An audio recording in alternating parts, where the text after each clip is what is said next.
Good afternoon, everyone, and welcome to the O'Donnell Consent Decree public meeting, everybody both here in person and online.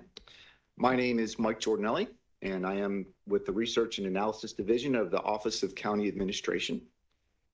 For those of you who may be new to these meetings, following a class action lawsuit against Harris County claiming the misdemeanor bail system was unconstitutional, the parties involved reached a settlement agreement known as the O'Donnell Consent Decree. All parties recognize that the input and involvement of Harris County residents will be essential to meaningful and lasting reform and effective for ongoing system monitoring. As a result, we have these consent decree public meetings. We are currently in year 4 of the 7-year consent decree. Here today to provide an update on the consent decree implementation are independent court monitor Professor Brandon Garrett, Deputy Monitor Sandra Guerra-Thompson, Rachel Fraser with the Harris County County Attorney's Office, and Major Patrick Doherty with the Harris County Sheriff's Office. After the updates, we will allow public comments and questions. And with that, I will turn it over to Professor Garrett to start us off.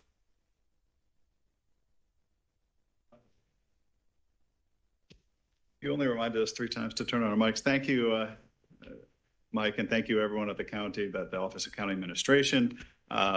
It's always a real honor and privilege for Sandy Guerra-Thompson and I to present our team's work and to share the stage with our county collaborators who've made really remarkable things happen in the space of misdemeanor bail in Harris County. Like you said in your introduction, our role is independent and quasi-judicial. We report to the Chief Judge, Lee Rosenthal, in the federal case, the case that the parties settled, the O'Donnell litigation. So our role is to, I guess, broadly do 2 things. It's to evaluate the progress and quality of the implementation of this consent decree. It's a complicated consent decree. It's a lengthy document, and the parties put an enormous amount of work into designing a system intended to really dramatically reshape misdemeanor bail in Harris County. And that said, some of that hard work was done even before the case settled. The judges adopted what is now called Local Rule 9, which included many of the central features of this consent decree. That rule is incorporated in the consent decree along with a number of other really important changes. Our role is to report on the progress of that implementation. We also have a data and analysis role to report on our findings concerning what are the larger impacts of these changes as they unfold. And perhaps that's part of the reason why some of us are academics on our team. Sandy and I are both law professors, and we've been really privileged to collaborate with Dottie Carmichael and the PPRI team at Texas A&M, as well as Dr. Salman Kang, an economics professor at Hanyang University in Seoul, Korea. Given the distance, he usually doesn't make these meetings in person, but is also an invaluable member of our monitorship crew. In terms of updates since the last time we met, we described at the last meeting some really important detective work that Dottie Carmichael and colleagues had done, trying to understand why there seemed to be very little uptake in the court notification system, which the county did an enormous amount of work setting up a really top-line court notification system. And it seemed puzzling that very few people were enrolled in it. It turned out that there were some technical failures in the process of hooking up those people's information so that they would receive the notifications. And we had just sort of unpacked the scope of that problem before we last met. And what we were really pleased to see was that there was no one's intent that the court notification system not launch as planned, but the relevant county folks worked very hard in the weeks after that meeting to make sure that the court notifications were working as intended, and they now seem to be. And so, we will then be able to say a little bit more about what the impacts of that will be. The hope is that with better and broader ways for people to be notified that they have court appearances coming up, that should improve logistics, improve people's ability to make sure that they appear when they are required to do so in their misdemeanor cases. We also had announced at the last meeting some hard work by the county attorney's office in finalizing a plan to use funds allocated under the consent decree to serve the larger goal of improving court appearance. And that plan is very close to sort of final stages to submit for approval. And we're really impressed with that work as well. There's a change. We've been doing this work for 3.5 years now. So it's been a few minutes, and we've in all of our reports have shared quite detailed analysis of county data. We've been really impressed and gratified by the work of OJS as part of the Office of County Administration and sharing data with us, but also the consent decree requires that team, and it's an important team in this work, make certain data public, so the public can look at the data portal and understand what's happening in the misdemeanor space and understand outcomes. That team has added an enormous amount of functionality to that data portal, so it's accessible, and there's a lot that you can understand, just day to day, looking at that to see what's happening in these cases. There are some more sophisticated analyses which we've been doing on our end. We don't have a report due to share with the judge until next March 3rd of 2024. And so we're filing these detailed reports every year now, not every 6 months. When the work was very sort of action-packed and there were lots of deliverables stacking up in the first couple of years, we were writing reports every 6 months. Now it's spread out a little bit more, but I do have sort of mid-year data results to share. And basically what we see and to be expected when we're talking about a space where there have been for the last couple of years around 40,000 people arrested for misdemeanors in Harris County every year. That's down quite a bit from the almost 50,000 we saw in 2015, before this consent decree. So there has been, a real decline in the number of people just arrested each year for misdemeanors. But it's still a fairly large population. We haven't seen any big change in the last 6 months. The numbers that we're seeing mid-year look very much like the last couple of years. What we've seen is that this decline in the number of misdemeanor arrests seems to be holding steady. There has always been, lots of interest in, what are the types of misdemeanor arrests? Are there sort of sub-trends of interest? In general, what we see in 2023 and in the first half of the year at least is sort of in terms of the major categories: assault, theft, trespass, weapons violation, all pretty much similar. A little bit of an uptick in trespass arrests. Most of the others look basically the same. We've seen, for whatever reason, in some years that there's a slightly higher number of misdemeanor arrests in the first half of the year as opposed to the second. The first half of the year, we see like a slightly higher number, like in a couple hundred people, but nothing to write home about. In terms of the demographic characteristics of misdemeanor arrestees, one of the really noteworthy findings in the prior litigation before our team was involved was that there was a real racial disparity in who ended up in the jail versus who did not bond out. Many more Black defendants were in the jail. We saw that racial distribution change pretty dramatically once the new Rule 9 took effect, even before the consent decree. In terms of sex distribution, racial distribution, ethnic distribution, the numbers from this most recent 6 months look basically exactly the same as in prior years. I mean, there's a 1% decline in the number of Latinx misdemeanor arrestees. Basically, nothing changed.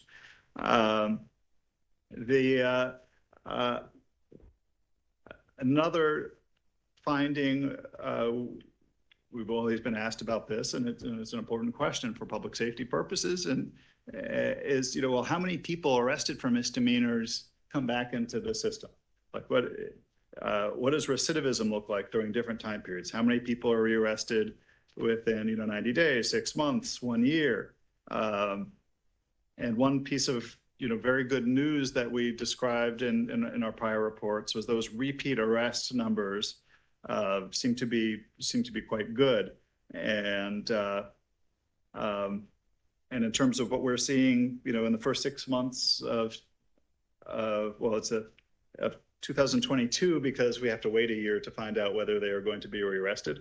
And so for the most recent 6-month cohort of people where we're looking to see a year later, did they get rearrested or not, or were they rearrested within 180 days, 90 days? The numbers are basically exactly the same as what we had seen before. There was a 1% difference and an increase in the number rearrested within 1 year. But for that first half of the year, it may wash out over the year, or maybe it's a 1% change. But basically, we've seen enormous stability over time, over the last few years, in terms of how many people are rearrested within a year, which is good news. There's certainly no concerning trend, and it seems like these numbers are very stable. Where rearrest seems stable, but the number of people being arrested for misdemeanors declined a fair amount, and maybe is up by a couple hundred people in the first half of the year. We'll see what happens later in the year. In terms of other data, one really positive piece of news, which isn't totally new, but we see a trend that seems to be reinforcing, and it's also very good news. And this is turning from, initial bail setting to what happens afterwards. And we certainly saw that, there was the legacy of Harvey, and then the pandemic and the challenges that placed on our criminal courts of law judges and their dockets. That all coincided with these bail reforms, which changed the dynamics, where you didn't have people pleading guilty within days of their arrest. And so we saw, an enormous number of cases before these bond reforms were resolved through guilty pleas, but in situations that raised constitutional concerns. You had people who were not yet represented by counsel, who couldn't afford cash bail, pleading guilty, and actually returning to the community within days. They were not detained very long.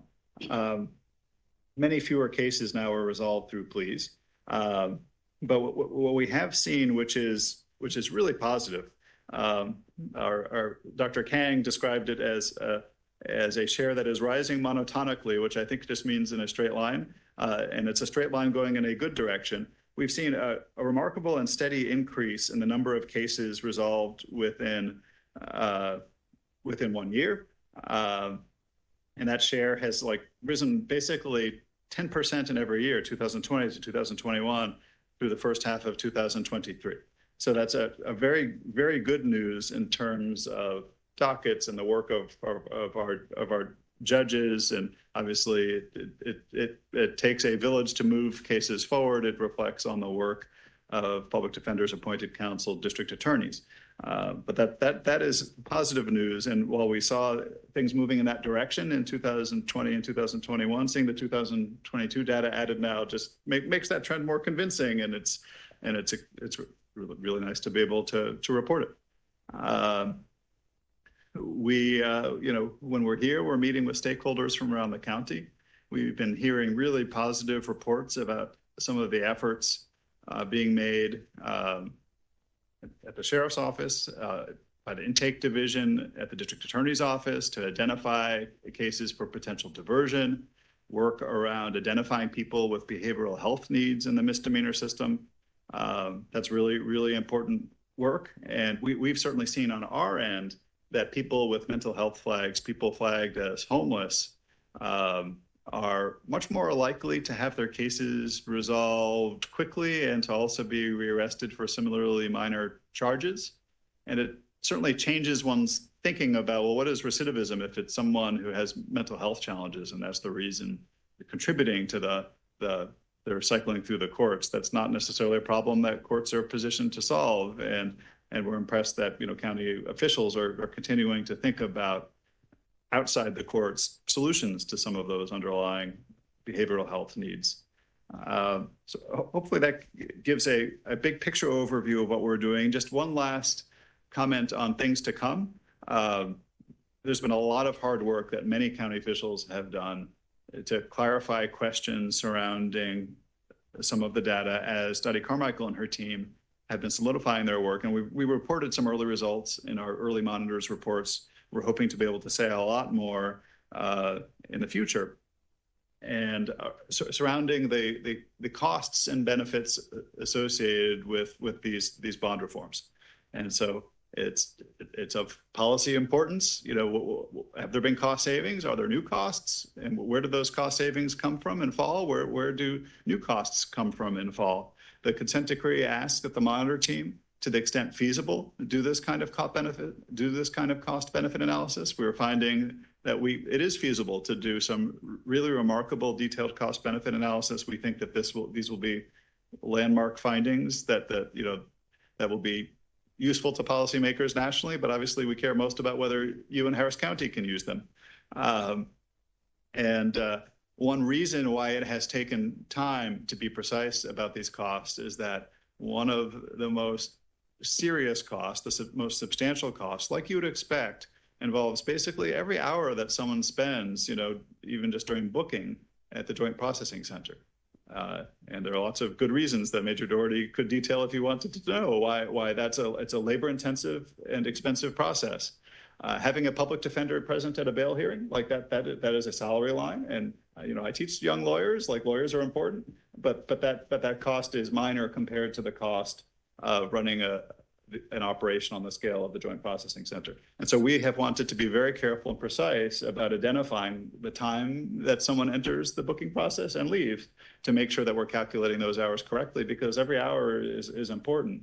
And Major Doherty and the staff at the Sheriff's Office is also attentive to every hour, including because there are also time restrictions built into Texas law, and as well as the consent decree, in terms of making sure that people aren't held longer than they're supposed to be.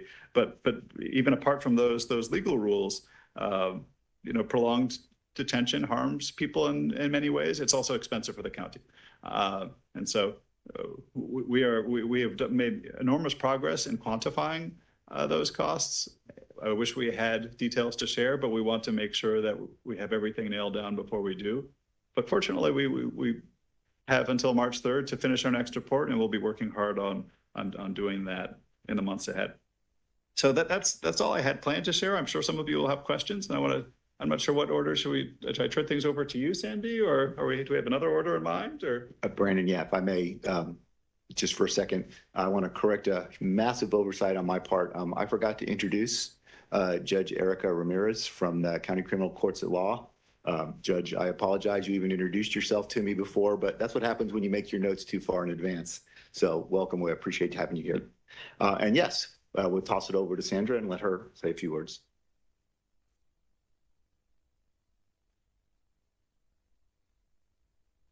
There we go. Okay.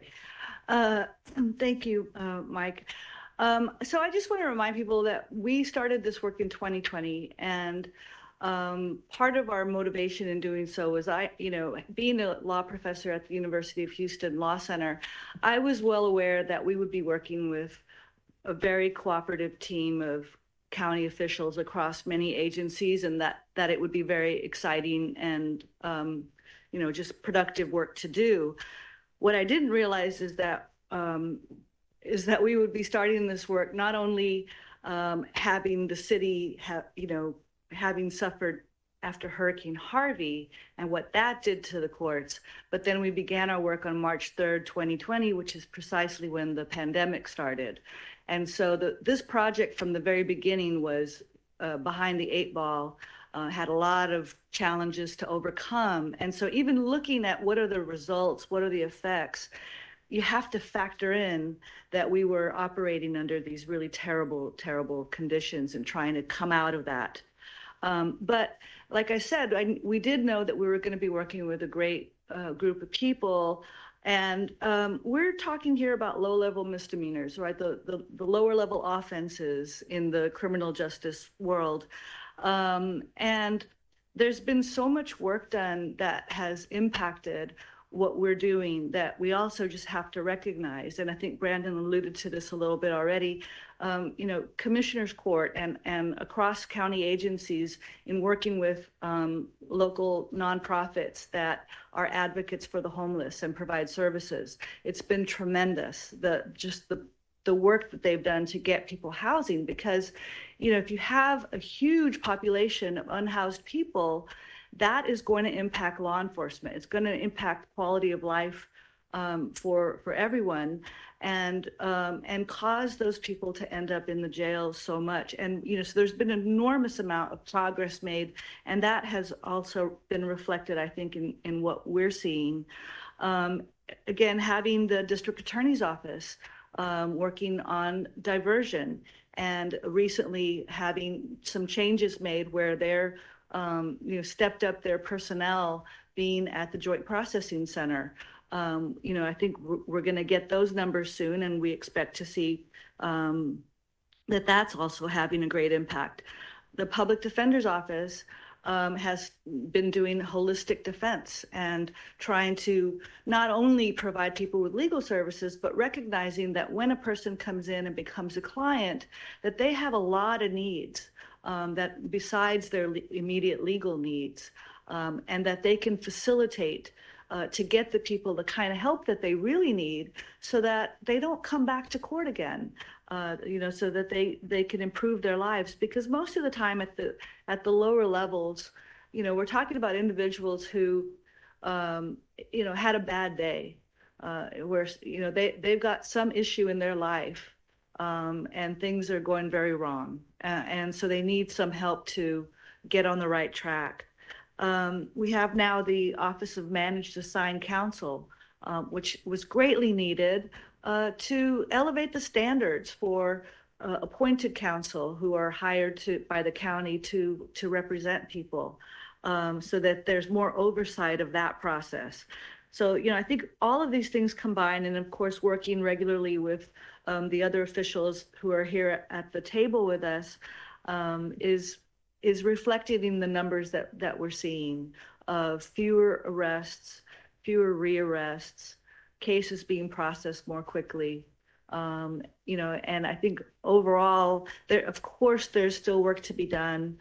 There are projects that have to be managed, and we're grateful to the Office of Justice and Safety for their excellent project management that enables the county to coordinate this big effort that goes into overseeing the O'Donnell Consent Decree. So my role specifically is working with the community, because this is a system that affects people, right? And so there are lots of people who are affected by the work that is done here. And so I'm grateful to the advocates for the homeless that we have working with us, from Beacon House, from Search, from Angela's House. I'm grateful for the cooperation that we've received officially from HPD, as well as with some retired officers who serve as advisors to us. The Downtown Business Association also is very helpful in you know, advising us. The Tahira, that provides services for women who are immigrants and who are victims of domestic violence. That's an area that we care greatly about. You know, we want to help ensure that, and I think it's built into the consent decree, that victims of domestic violence will get the protection that they need, and that the cases will be handled in an appropriate manner for the families that are affected. And then we have some other civil rights groups that work with us as well: the Greater Houston Coalition for Justice, the Texas Organizing Project, and many others. The Houston Area Urban League is also working with us, and NAACP has also participated in some of our activities. So we're really grateful for this being a community effort. And we're here to listen. So if anyone's out there who wants us to hear from them about their concerns, please do reach out. So thank you very much. Thank you, Sandra and Brandon. Appreciate it. Judge Ramirez, would you like to say a few words?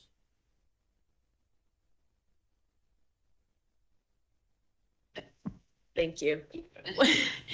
We support the ideals of the consent decree. We definitely agree that the results have proven to be positive. So we continue to look for improvements with regards to bail reform. It shows that we can have bail reform and not endanger the public, which is very important to us. I think things are headed in a positive direction. Major Doherty? So the sheriff's department's role in this is we actually process the prisoners. The arrest is made on the street. The DA's office is contacted and the charge is made. And once the charge is made, they're brought to the Joint Processing Center and we process them through. We have a unique role in that we also have to watch time limits. And sometimes when the time limits are not made in time, that we have to do a special process to ensure that the consent decree is followed properly.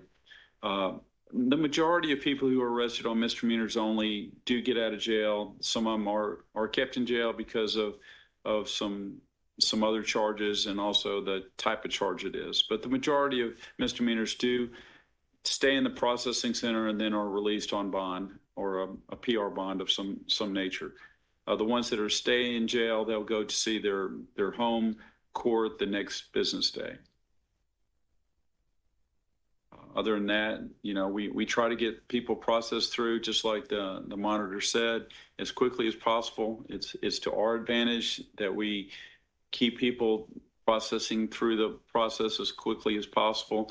In our world, the faster people are processed, put either in jail or out the door, the better it is. The longer they stay in our facility, it becomes a stress moment for those people and it causes problems for us. So it's to our advantage, it's to their advantage. And again, it's due process. We're not there to punish them. We're there to just process them through the system and let the system work for them. Thank you, Major. And last but not least, Rachel, a few words. Good afternoon. So the county attorney's role is really to support the efforts and the monitors and to help implement and make consent decree. And that includes giving legal advice, helping to manage various departments within the county, and coordinating with the monitors so that we're successful in implementing to meet their obligations successfully. Thank you. All right. And with that, I think we're going to open it up for questions. Okay, good afternoon. My name is Dr. Natasha Willis. I am the O'Donnell Consent Decree Project Manager and will moderate, along with my colleague Denise Upshaw, the question and answer portion of this meeting. We'll start with in-person questions and then take questions from our online audience. For those in person, if you have a question, please come up to the podium, speak your name and affiliation in the microphone before asking your question. And for those online, once we get to you, please list your question, name, and affiliation in the chat for me to read out loud. So we'll start if anyone in person has any questions.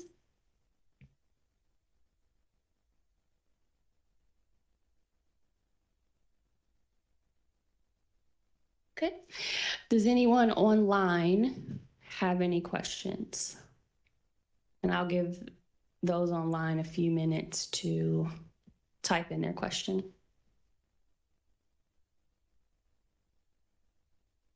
Does anyone in person have any comments?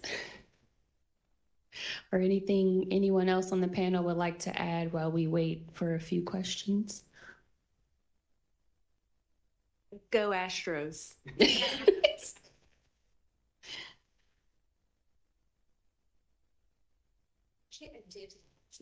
Yes, please.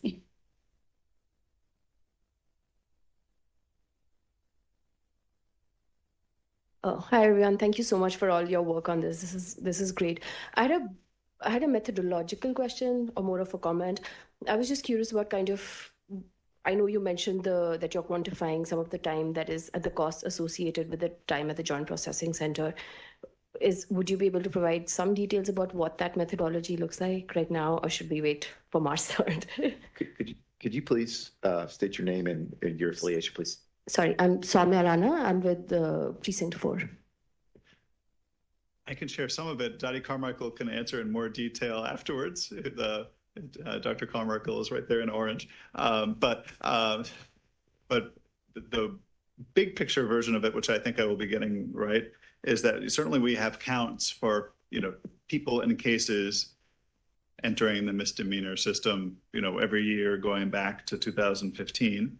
And so we have counts of bookings, we have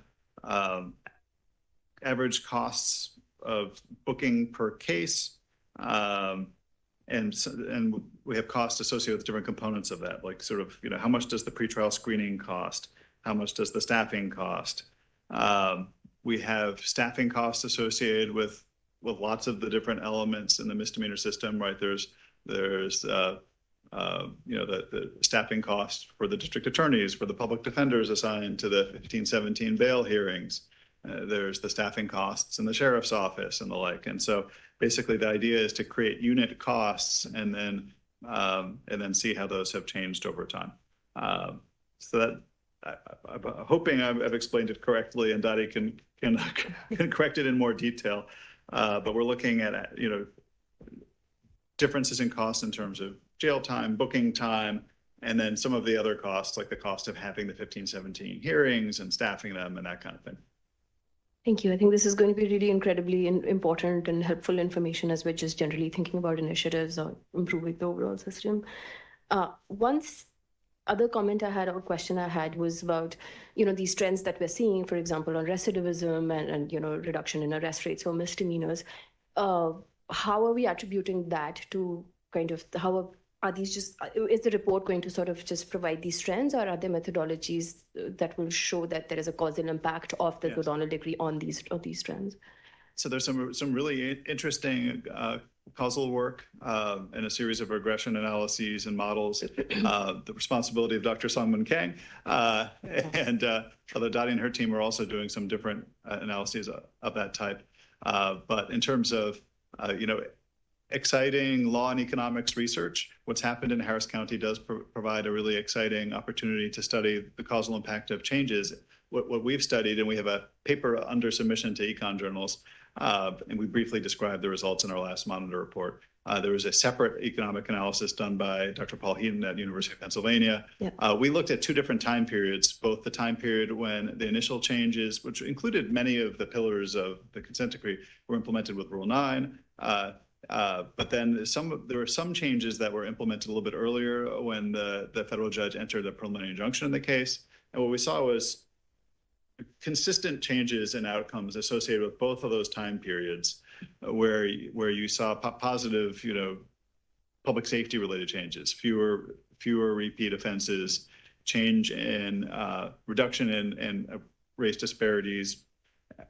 So you had sort of reduced reliance on cash bond, fewer racial disparities in who ended up in jail versus who didn't, and a positive public safety effect in terms of reduced repeat arrests at both of those time periods. Bigger magnitude with the first change because it was so new and somewhat unpredictable. Like people didn't know exactly when a preliminary injunction would come down, and then a more modest but change in the same direction when Rule 9 was formally adopted by the judges, and so that provided really convincing evidence that the more descriptive trends that we're describing really can be causally attributed to these bail reforms. Thank you. This is really exciting. I look forward to reading this work. Thank you. Thank you. Okay, so we have a few questions online. Okay, let's see. First question from Andy Khan. Do you keep track of bond forfeitures both on PR, GLB, and our surety? So yeah, I think that the bond forfeiture information that we have is not limited to any particular type of bond. We have it for all types. So we've described those trends over time. Yeah. Okay. Second question, how many misdemeanor bond defendants are currently wanted for bond forfeitures? I know we described what data we had as of our last report last spring. I don't know that we have updated data from these last 6 months. Yeah, it'll be in our next report in March, but we reran some sort of half-year numbers to share sort of overview findings with you all, but since we're still working on our report for next March, we don't have an update on that yet. But we have the data. We will definitely include those figures as we usually do. Okay. Do you keep track of how many bond violation reports are filed, in particular with defendants who remove, destroy, and/or remove their ankle monitors? Don't know that we have ankle monitor specific data.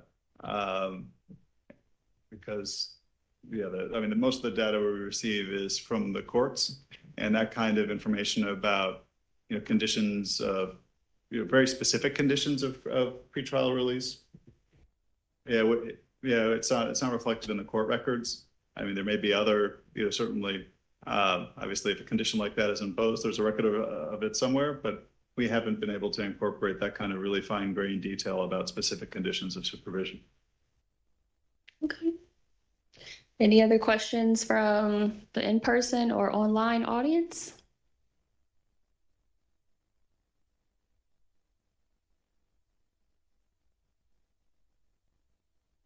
Okay, well, if that's it, close this out. All right. Well, I'd like to thank you, panel, for being here today. Appreciate all the great information. Thank you, everybody else, for being in attendance, both online and in person. As Brandon mentioned, their next report will be in March 3rd, and we will have another public meeting several weeks after that. We don't have a date yet, but we will have something scheduled in the spring. So we look forward to seeing everybody then. Thank you. Thank you so much.